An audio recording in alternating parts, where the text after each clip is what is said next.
الحمدللہ رب العالمین والصلاة والسلام علی سید الانبیاء والمرسلین اما بعد فاعوذ باللہ من الشیطان الرجیم بسم اللہ الرحمن الرحیم۔ السلام علیکم ناظرین، میں محمد عابد خان ہوں اور آپ یوٹیوب چینل دیکھ رہے ہیں۔ ناظرین، آج میں ایک بہت ہی اہم موضوع لے کر آیا ہوں آپ کے سامنے، اور بڑا عجیب بھی کچھ اس طریقے سے لگ رہا ہے۔ کل میں بال کٹوانے کے لیے گیا سیلون پہ، ادھر ہمارے سینٹرل پارک میں ہی گیٹ نمبر 1 کے پاس ہے اے آئی سیلون۔ اچھا، تو جب میں بال کٹوا رہا تھا نا، تو اس سیلون کے جو مالک ہے وہ ہے عبدالسلام بھائی۔ اچھا، تو وہ میرے پاس آ گئے، کہنے لگے آج میں آپ کو ایک ویڈیو دکھانا چاہتا ہوں۔ میں بڑا حیران ہوا، میں نے کہا دکھائیں۔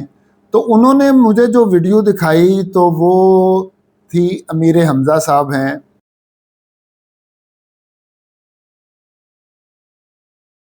ان کی، اور ان کے جو کالم آتے ہیں دنیا نیوز میں، تو ایک ان کا جو کالم ہے راہ حق کے نام سے کالم آتے ہیں، تو 4 تاریخ کو یہ چھپا ہے جولائی کی، 15 دن ہو گئے ہیں، اور بڑا وہ سرکولیٹ کر رہا ہے کالم یوٹیوب پہ اور بڑا وائرل ہو رہا ہے۔ انہوں نے مجھے وہ ویڈیو دکھائی، اور ویڈیو دکھانے کے بعد وہ اس کا مطلب کہ وہ اس میں امیر حمزہ صاحب اپنے کالم کے بارے میں باتیں کر رہے تھے۔ تو کہنے لگے آپ کا کیا خیال ہے اس کے بارے میں؟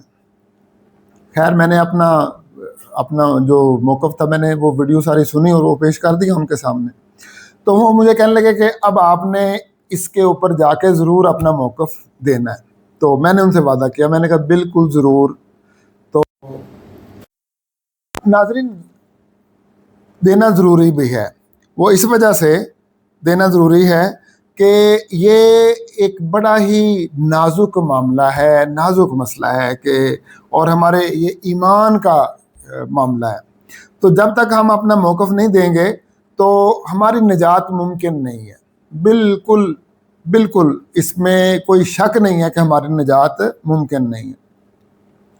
تو ناظرین، یہ جو کالم ہے نا، یہ امیر حمزہ صاحب کا ہے، راہ حق کے نام سے دنیا نیوز میں چھپتا ہے، اور یہ 4 جولائی 2025 کو جو ہے نا، یہ کالم جو ہے نا یہ چھپا ہے۔ اچھا، جیسے ہی یہ کالم چھپا تو پوری دنیا کے اندر کھلبلی مچی ہوئی ہے، اور کھلبلی کس طبقے میں مچی ہے؟ جو یزید کو سپورٹ کرنے والا طبقہ ہے، یزیدی ٹولہ اور ناصبی ٹولہ، جو یزید کے حق میں سافٹ کارنر رکھتے ہیں، ان کے ساری گروہ کے اندر اس طرح کے جتنے لوگ ہیں، کھلبلی مچی ہوئی ہے سب کے اندر۔ اور کچھ لوگ جو چھپے ہوئے تھے نا، جن کا لوگوں کے سامنے واضح نہیں ہو رہے تھے، اس کالم کے بعد وہ لوگ بھی واضح ہو گئے، ٹھیک ہے، اور بڑا کچھ ہو گیا ہے۔ تو اس سے پہلے کہ میں کوئی بات کروں اور اپنا جو ہے وہ موقف پیش کروں، میں آپ کو مشورہ دوں گا کہ آپ اس کالم کا ضرور مطالعہ کریں، اس کو پڑھیں جا کے، اور جب تک میں آپ کو یہ کالم جو ہے نہ سنا دوں پڑھ کے، تب تک بات مکمل نہیں ہو سکتی، اور آپ کو سمجھ بھی نہیں آئے گی کہ میں کہنا کیا چاہتا ہوں اور امیر حمزہ صاحب وہ کیا کہنا چاہتے ہیں۔ تو آئیے سب سے پہلے ان کا کالم جو ہے اس کو پڑھتے ہیں، اور پھر اس کے بعد تبصرہ کرتے ہیں کہ ہم کہاں کھڑے ہیں، امیر حمزہ کہاں کھڑے ہیں، اور ہمیں کہاں کھڑا ہونا چاہیے، اور لوگ کہاں پہ کھڑے ہیں۔ تو یہ راہ حق کا کالم ہے، دنیا نیوز پہ چھپا ہے، 4 جولائی 2025 کو، 15 دن ہو گئے۔ کہتے ہیں اللہ تعالیٰ ہی نے یہ جہاں بنایا اور اس جہاں میں ایک شاہکار بنایا، اس شاہکار کو انسان کے نام سے یاد فرمایا، سینے میں دل رکھا تو سر میں دماغ بنایا، اسے عزت و وقار سے یوں سجایا کہ اقتدار کی مسند پر اسے براجمان فرمایا۔ اس چوراہے سے 2 راستے نکال دیے، ایک راستہ انسانیت کی خدمت کا جس میں پیار ہی پیار ہے، اور دوسرا راستہ ظلم کا جس میں خون ہی خون ہے۔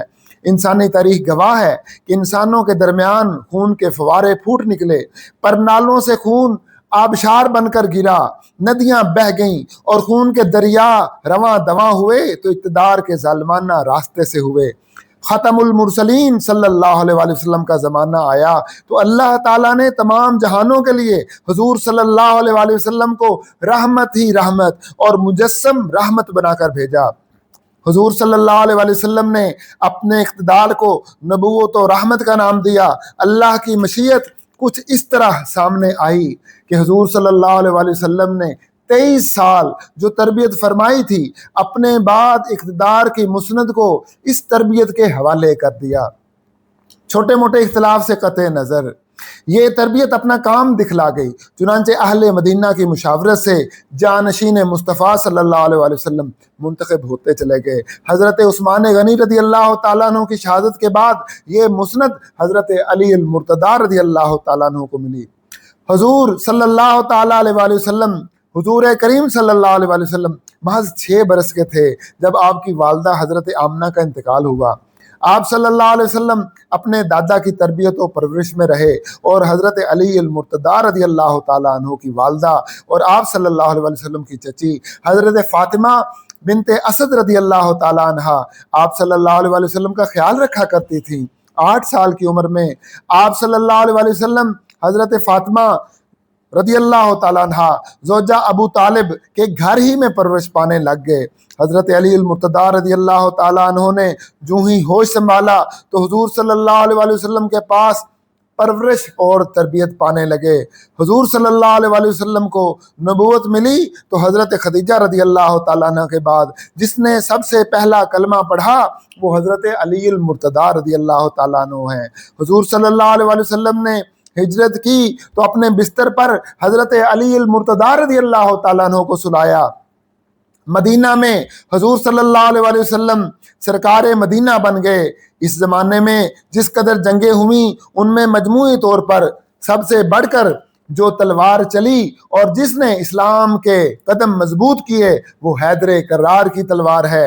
حضور صلی اللہ علیہ وسلم کی تربیت کا شاہکار دیکھنا ہو تو بہت نظر آئیں گے، مگر اقتدار کی گلی میں زاہد نظر آئے گا تو دل کہے گا علی علی، دماغ بھی سوچے گا علی علی، اور زبان بھی نعرے لگائے گی علی علی۔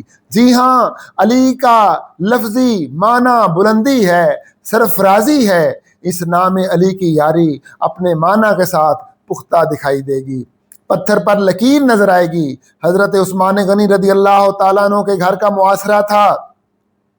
حضرت علی المرتضیٰ رضی اللہ تعالیٰ عنہ نے سیدنا حسن و حسین رضی اللہ تعالیٰ عنہما کو بھیجا کہ جاؤ اور اپنے چچا جان کے دروازے پر تلواریں لے کر کھڑے ہو جاؤ۔ جنت کے سرداران وہاں پاسبان بن کر کھڑے تھے۔ بلوائی پیچھے سے گھر کی دیوار پھلانگ کر آئے اور حضرت عثمان غنی رضی اللہ تعالیٰ عنہ کو شہید کر دیا۔ اب حضرت علی المرتضیٰ رضی اللہ تعالیٰ عنہ کو خلافت سنبھالنے کا کہا گیا۔ مرحب اور ابن عبدود کے غرور کو خاک میں ملانے والا اقتدار کے میدان کا ایسا زاہد تھا کہ انکار کر دیا۔ ترلے منتیں کر کے اہل مدینہ نے منایا۔ جب وہ خلیفہ بن گئے تو شام کے گورنر نے قصاص عثمان کا مطالبہ کر دیا۔ اللہ اللہ، یہ دن بھی آنے تھے کہ حضرت علی المرتضیٰ رضی اللہ تعالیٰ عنہ سے عدل کا مطالبہ کیا جا رہا تھا، وہ بھی اس طرح کہ مقابلہ کریں گے اور پھر اہل اسلام کے درمیان تلوار تلوار اور تلوار۔ پھر ایک دن یہ تلوار حضرت علی المرتضیٰ رضی اللہ تعالیٰ عنہ کو بھی شہید کر گئی۔ اہل کوفہ نے حضرت علی رضی اللہ تعالیٰ عنہ کے بعد حضرت حسن رضی اللہ تعالیٰ عنہ کو اپنا امیر المؤمنین بنا لیا، مگر 6 ماہ بعد ہی سیدنا حسن رضی اللہ تعالیٰ عنہ نے اپنے نانا کے دین کی خاطر صلح کر لی۔ لوگوں، ساری کوشش اقتدار کے حصول کے لیے ہوتی ہے، اقتدار ہو تو اسے کون چھوڑتا ہے۔ حضرت حسن رضی اللہ تعالیٰ عنہ کے پاس اسلامی ریاست کا 80% کے قریب رقبہ تھا اور شام کی حکومت کے پاس شاید 20% سے بھی کم، مگر کیا کہنے حضرت حسن رضی اللہ تعالیٰ عنہ کے زہد اور تقوی کے کہ امت کے اتحاد کی خاطر خلافت کو چھوڑا اور گوشہ نشین ہو کر بیٹھ گئے۔ لوگوں، حضور صلی اللہ علیہ وآلہ وسلم کی پاک زبان سے جنت کی سرداری کی نوید ملے تو شاہ فردوس کا کردار پھر ایسا ہی ہونا تھا کہ اقتدار کی گلی میں ان کے ہاتھوں سے ظلم ناممکن ہے، ناممکن۔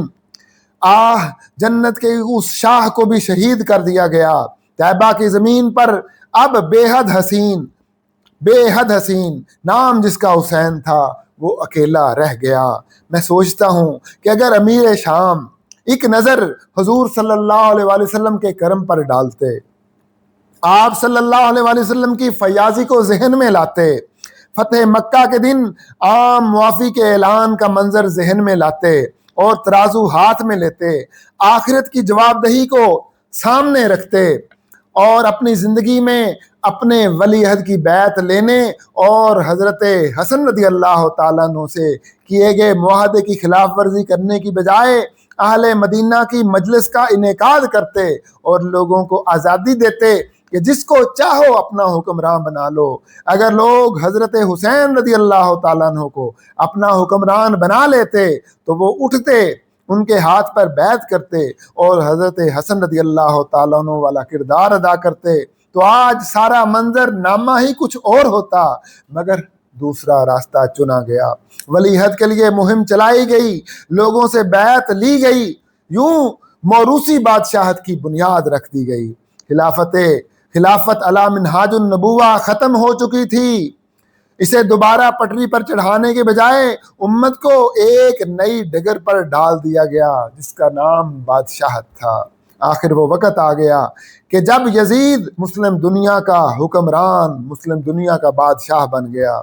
مذکورہ عمل کو باقی رہ جانے والے صحابہ اور اکثر تابعین برا سمجھتے تھے، مگر فتنے کے ڈر سے خاموش رہے. یہ ذمہ داری فردوس کے دوسرے سردار نے اپنے کندھوں پر لی. اب دوسرے سردار کے اٹھ کھڑے ہونے کا وقت تھا. غالباً ان کی سوچ یہ تھی کہ امت اس طرح اقتدار کی خونی کشمکش سے محفوظ ہو جائے گی اور محلاتی سازشیں ختم ہو جائیں گی. قارئین کرام، ہم نبوت کے منہج پر آگے بڑھتے رہتے تو نااہلوں کو آگے آنے کا موقع نہ ملتا، وصیتوں سے حکمران نہ بنتے. کس قدر افسوس کی بات ہے کہ کوئی بھی انسان اپنی ذاتی جائیداد میں سے بھی اس طرح وصیت نہیں کر سکتا جس طرح وہ عوامی اور قومی ورثے پر وصیت کر جاتا ہے. اپنی جائیداد پر بھی وہ زیادہ سے زیادہ کل جائیداد کے تیسرے حصے کی وصیت کر سکتا ہے، مگر اقتدار ایک بیٹے کو سونپ کر وہ ساری امت یا ساری قوم اس کے حوالے کر دیتا ہے. اگر وہ دیکھے گا کہ بیٹے یا رشتہ دار کو آگے لانا ناممکن ہے تو پھر کوئی کمزور یا کم صلاحیت والا ڈھونڈے گا کہ اس پر احسان کروں تو یہ میرے خاندان کا خیال رکھے گا. سے بڑی خام خیالی ہے. یزید نے بادشاہ بننے کے بعد وہ کیا جو بادشاہ کیا کرتے ہیں، اور حضرت حسین رضی اللہ تعالیٰ عنہ نے وہی کیا جو فردوس کے شاہ کو کرنا چاہیے تھا. کوفہ سے حضرت سلیمان بن سرد رضی اللہ تعالیٰ عنہ جو ایک جلیل القدر صحابی تھے اور حضرت علی المرتضیٰ رضی اللہ تعالیٰ عنہ کے ساتھی تھے، انہوں نے اور دیگر سرداروں نے خطوط لکھے تھے. حضرت حسین رضی اللہ تعالیٰ عنہ نے اپنے خاندان کو لے کر چل دیے. کوفہ والے جو ان کے وفادار تھے وہ گرفتار کر کے جیلوں میں ڈال دیے گئے، جبکہ حضرت حسین رضی اللہ تعالیٰ عنہ کو راستے میں خاندان سمیت کربلا کے مقام پر شہید کر دیا گیا. اس کے بعد ایسا طوفان اٹھا کہ خون کی ندیاں بہہ نکلیں. قافلہ حسین کے قاتل ایک ایک کر کے قتل کر دیے گئے. بنو امیہ اور بنو عباس میں دشمنی شروع ہو گئی. الغرض حضرت حسین رضی اللہ تعالیٰ عنہ کی قربانی امت کو وہ راہ دکھاتی ہے جس میں رحمت ہی رحمت ہے کہ تدریج کے ساتھ آگے بڑھتے ہوئے جمہوری نظام کو اس کی روح کے مطابق اپنائے. امت مسلمہ متحد ہو، حسینی راہ کو اپنا کر شیعہ سنی دونوں آگے بڑھیں. حضرت حسین کسی ایک کے نہیں، پوری امت اور تمام انسانیت کے سیاسی رہنما اور قائد ہیں. ان کی راہ پر چلنے ہی سے دل ظلم کی راہ سے رکے گا اور اقتدار کا انتقال پرامن بنے گا. ناظرین کرام، یہ تھا کالم جناب امیر حمزہ صاحب کا جو میں نے آپ کو لفظ با لفظ مکمل سنا دیا. اب ناظرین دیکھنے والی بات یہ ہے کہ امیر حمزہ صاحب اس کالم میں کیا رہے ہیں. آپ نے سارا کالم سن لیا اور امیر حمزہ صاحب یوٹیوب پہ مختلف چینلز پہ آ کے وہ بھی یہی بات کہہ رہے ہیں کہ ارے ظالموں، میرے کالم پر کیچڑ اچھالنے والوں، میری ذات پہ کیچڑ اچھالنے والوں، میرے جو ہے کردار پہ کیچڑ اچھالنے والوں، تم میرے کالم کی مخالفت کر رہے ہو۔ پہلے پڑھو تو صحیح کہ کالم ہے کیا، کالم میں لکھا کیا ہے، اس کا مطالعہ تو کرو، اس کے بعد بات کرو۔ تنقید کرنی ہے تو ضرور کرو، لیکن اس کے بعد کرو، اور وہ پوائنٹ جو ہے اسے سامنے لاؤ کہ جس پہ تم تنقید کرنا چاہتے ہو۔ تو ناظرین، امیر حمزہ صاحب کہہ کیا رہے ہیں؟ سب سے پہلے تو امیر حمزہ صاحب اس میں توحید بتا رہے ہیں، اس کے بعد رسالت بتا رہے ہیں، پھر حضور صلی اللہ علیہ وسلم کی تربیت کا ذکر کر رہے ہیں، پھر خیر اور شر کی بات کر رہے ہیں، پھر تربیت مصطفیٰ صلی اللہ علیہ وسلم کا کمال جو ہے اس کا اظہار کر رہے ہیں، اور تینوں خلفائے راشدین کا جو کمال ہے اس کا اظہار کر رہے ہیں، پھر حضرت علی رضی اللہ تعالیٰ عنہ کی شان بیان کر رہے ہیں، پھر حضرت علی رضی اللہ تعالیٰ عنہ کا دور خلافت بتا رہے ہیں، اور امیر معاویہ رضی اللہ تعالیٰ عنہ کی جو غلطیاں ہیں ان غلطیوں کا اظہار کر رہے ہیں، اور ان کا قصاص کا ناجائز مطالبہ حضرت علی رضی اللہ تعالیٰ عنہ سے، حضرت علی رضی اللہ تعالیٰ عنہ سے ان کی جنگ، اور مسند اقتدار کی غیر منصفانہ منتقلی، یزید کو اپنا خلیفہ نامزد کر دینا، اور پھر امام حسن رضی اللہ تعالیٰ عنہ کا کردار، امام حسین رضی اللہ تعالیٰ عنہ کا کردار، یزید کا کردار، اور اس کے بعد بنو معاویہ اور بنو عباس کی جنگیں، شیعہ سنی فسادات، پھر اس کے بعد آخر میں امیر حمزہ صاحب اتحاد امت کی دعوت دے رہے ہیں اور پچھلی غلطیوں کا ازالہ کرنے کی استدعا کر رہے ہیں۔ لو جی، یہ باتیں ہیں، یہ کوئی 19-20 پوائنٹ ہے جو امیر حمزہ صاحب نے اپنے کالم میں بیان کیے۔ اب ناظرین دیکھتے یہ ہیں کہ امیر حمزہ صاحب جو ہیں ان کے اس کالم سے پوری دنیا یزیدیت میں، دنیا ناسبیت میں یہ کھلبلی کیوں مچی ہوئی ہے؟ یہ تو دیکھنے والی بات ہے کہ کھلبلی مچی کیوں، اس کی وجہ کیا ہے؟ تو ناظرین آئیے اب ان پوائنٹ پہ بات کرتے ہیں۔ دراصل امیر حمزہ صاحب جو ہے نا، ان کو جماعت الدعوہ یا جماعت سلفیہ یا فرقہ اہل حدیث یا جماعت اہل حدیث یا فرقہ وہابیہ ان کا ایک پیشوا سمجھا جاتا ہے، یہ آپ اچھی طرح لوگ جانتے ہیں۔ اور اس فرقہ کے اکثر پیشوا اپنی تحریر و تقریر میں، یا بعض پیشوا کہہ لیں، بعض پیشوا اپنی تحریر و تقریر میں امیر معاویہ اور یزید کو سپورٹ کرتے رہتے ہیں اور ان کی غلطیوں پر پردہ ڈالنے کی کوشش کرتے رہتے ہیں، یزید کی غلطیوں پر پردہ ڈالنے کی کوشش کرتے رہتے ہیں، اور امیر معاویہ کو امیر المومنین اور یزید کو بھی بعض امیر المومنین کہتے رہتے ہیں۔ اور امیر حمزہ کے اس کالم سے دنیا کو پتہ چل گیا کہ جماعت الدعوہ اور اہل حدیث، جماعت اہل حدیث، فرقہ وہابیہ یا جو بھی سارے ہیں، ان کے اندر بھی امام حسین کو چاہنے والے لوگ موجود ہیں۔ یہ بات غور سے سننے والی بات ہے، اور امیر معاویہ اور یزید کو غلط سمجھنے والے بھی ان میں موجود ہیں، یعنی مکتب فکر اہل حدیث، مکتب فکر وہابیہ، جماعت اہل حدیث، جماعت الدعوہ، ان کے اندر بھی یزید اور امیر معاویہ کو غلط سمجھنے والے اور امام حسین رضی اللہ تعالیٰ عنہ کو، حضرت علی رضی اللہ تعالیٰ عنہ کو حق پر سمجھنے والے لوگ موجود ہیں۔ دراصل امیر حمزہ صاحب کے اس کالم سے میں سمجھتا ہوں کہ انہوں نے اہل حدیث لوگوں پر، جماعت اہل حدیث پر اور جماعت وہابیہ پر یا فرقہ وہابیہ پر ایک بہت بڑا احسان کیا ہے۔ وہ احسان یہ ہے کہ ان کے اوپر جو ناسبیت کا داغ لگا ہوا تھا، ناسبیت کا داغ لگا تھا، یا حضرت علی رضی اللہ تعالیٰ عنہ سے دشمنی کا، یا امام حسین رضی اللہ تعالیٰ عنہ سے دشمنی کا، یا یزید کے ساتھ محبت کا، یا امیر معاویہ کو حق پر کہنے کا، یزید کو حق پر کہنے کا جو داغ لگا ہوا تھا، اس داغ کو انہوں نے دھونے کی کوشش کی ہے۔ جی ہاں، یہ احسان مند ہونا چاہیے اہل حدیثوں کو، وہابیوں کو، امیر حمزہ صاحب کا، ان کا احسان مند ہونا چاہیے کہ انہوں نے اپنے اس کالم سے آپ کے اوپر جو دشمنان اہل بیت کا اور ناسبیت کا داغ لگا ہوا تھا اس داغ کو دھونے کی کوشش کی ہے، اپنی سی کوشش کی ہے۔ تو رزلٹ کیا نکلا؟ رزلٹ یہ نکلا کہ اہل حدیثوں میں، وہابیوں میں جن کا عقیدہ ناسبیت کا ہے، یا جو مولا علی کو ناحق سمجھتے ہیں، حق پہ نہیں سمجھتے، یا جو دشمنان اہل بیت ہیں، یا دشمنان حسین ہیں، یا امیر معاویہ کو حق پہ سمجھنے والے ہیں اور یزید کو امیر المومنین کہنے والے ہیں اور اہل حق کہنے والے ہیں، وہ لوگ کھل کر سامنے آ گئے ہیں، اور ان لوگوں نے ان کو تکلیف ہو رہی ہے کہ اب جو ہے ہم کھل کے سامنے آ گئے، ہمارے سارے جو تھے کرتوت امیر حمزہ نے آشکار کر دیے ہیں، اس لیے کھلبلی مچی ہوئی ہے۔ تو ناظرین، پہلے بھی اس مکتبہ فکر میں 2 گروہ تھے، اب وہ دونوں گروہ اور آشکار ہو جائیں گے، اور جو امام حسین کو چاہنے والے ہیں، حضرت علی کو چاہنے والے ہیں، اور جو اہل بیت کو چاہنے والے ہیں، وہ امیر حمزہ صاحب کے ساتھ کھڑے ہو جائیں گے، اور جو ان کے مخالف ہیں، جو یزید سے پیار کرنے والے ہیں اور یزید کو امیر المؤمنین اور خلیفہ اور رحمت اللہ تعالیٰ علیہ اور رضی اللہ تعالیٰ عنہ کہنے والے ہیں، وہ جو ہیں وہ دوسرے گروہ میں شامل ہو جائیں گے، فرقہ ناصبیہ میں شامل ہو جائیں گے۔ تو ناظرین، دراصل میں آپ کو یہ بتانا چاہتا ہوں کہ یہ جو 2 گروہ ہیں، ایک کربلا والے امام حسین والے اور دوسرے یزید والے، یہ 2 گروہ قیامت تک موجود رہیں گے، 2 گروہ قیامت تک موجود رہیں گے۔ اور دراصل یہ شروع دن سے 2 گروہ ہیں، جب سے اللہ تعالیٰ نے آدم علیہ السلام کو بھیجا دنیا میں، یہ 2 گروہ بن گئے، ایک اہل شر ہے، ایک اہل خیر ہے، ایک ظالم ہے، ایک مظلوم ہے، ایک اہل حق ہے اور ایک اہل شیطان ہے، ایک رحمان والے ہیں، ایک شیطان والے ہیں۔ اور اللہ تعالیٰ نے قرآن پاک میں یہی فرمایا ہے، الم نجعل لہ عینین، کیا میں نے تمہیں 2 آنکھیں نہیں دیں؟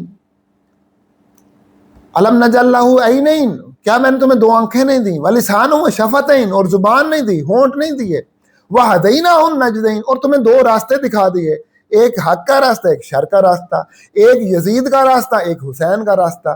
ٹھیک ہے، اب تم نے خود فیصلہ کرنا ہے کہ تم نے یزیدی گروہ میں شامل ہونا ہے کہ تم نے حسینی گروہ میں شامل ہونا ہے، اب یہ فیصلہ تمہارے اوپر ہے۔ تو ناظرین، آپ بھی اب فیصلہ کر لیں میرا یہ ولاگ سن کے کہ آپ حسین والے ہیں یا آپ یزید والے ہیں، اور کمنٹ میں اس بات کا اظہار کریں کہ آپ کا کس گروہ سے تعلق ہے۔ اگر آپ حسین والے ہیں تو آپ کمنٹ میں کہیں کہ ہم حسین والے ہیں، اگر آپ یزید والے ہیں تو کمنٹ میں کہیں ہم یزید والے ہیں۔ ٹھیک ہے، تو جو یزید والے ہیں ان کو چھپنے کی کیا ضرورت ہے؟ ارے بھائی، چھپنے کی کیا ضرورت ہے؟ اگر آپ یزید والے ہیں چھپتے کیوں ہیں؟ کھل کے کہیں ہم یزید والے ہیں۔ اگر آپ حسین والے ہیں، ہم تو حسین والے ہیں، ہم کھل کے کہتے ہیں کہ ہم حسین والے ہیں، ہم حضرت علی رضی اللہ تعالیٰ عنہ سے پیار کرنے والے ہیں اور ان کو حق پہ سمجھنے والے ہیں، ہم امام حسن سے پیار کرنے والے ہیں رضی اللہ تعالیٰ عنہ، ان کو حق پہ سمجھنے والے ہیں، ہم امام حسین رضی اللہ تعالیٰ عنہ سے پیار کرنے والے ہیں، ان کو حق سمجھنے والے ہیں۔ ہم کہتے ہیں کہ اہل بیتی کا سفینت نوح من رکبہا نجا، ہم اس حدیث پر عمل کرنے والے ہیں کہ اہل بیت جو ہیں وہ ان کی مانند جیسے کشتی نوح ہے، جو اس میں سوار ہوا وہ نجات پا گیا۔ ٹھیک ہے، ہم اہل بیت کو کشتی نوح سمجھتے ہیں۔ تو ناظرین، آپ بھی اب فیصلہ کر لیں کہ آپ کس گروہ کے ساتھ تعلق رکھتے ہیں، کیونکہ میں یہ چاہتا ہوں کہ میرا انجام امام حسین رضی اللہ تعالیٰ عنہ کے ساتھ ہو، ان جیسا ہو، اور قیامت والے دن جب میں کھڑا ہوں تو امام حسین رضی اللہ تعالیٰ عنہ کی محبت کرنے والوں میں، ان کا ساتھ دینے والوں میں کھڑا ہوں۔ میں تو یہی چاہتا ہوں۔ اب آپ کیا چاہتے ہیں؟ آپ کمنٹ میں اپنا اظہار کریں، اور ضرور اظہار کیجئے گا۔ ملتے ہیں اگلے ولاگ میں۔ وما علینا الا البلاغ المبین۔ والسلام علیکم ورحمۃ اللہ وبرکاتہ۔ اپنا بھی خیال رکھیے گا اور اپنے اس چینل کا بھی خیال رکھیے گا۔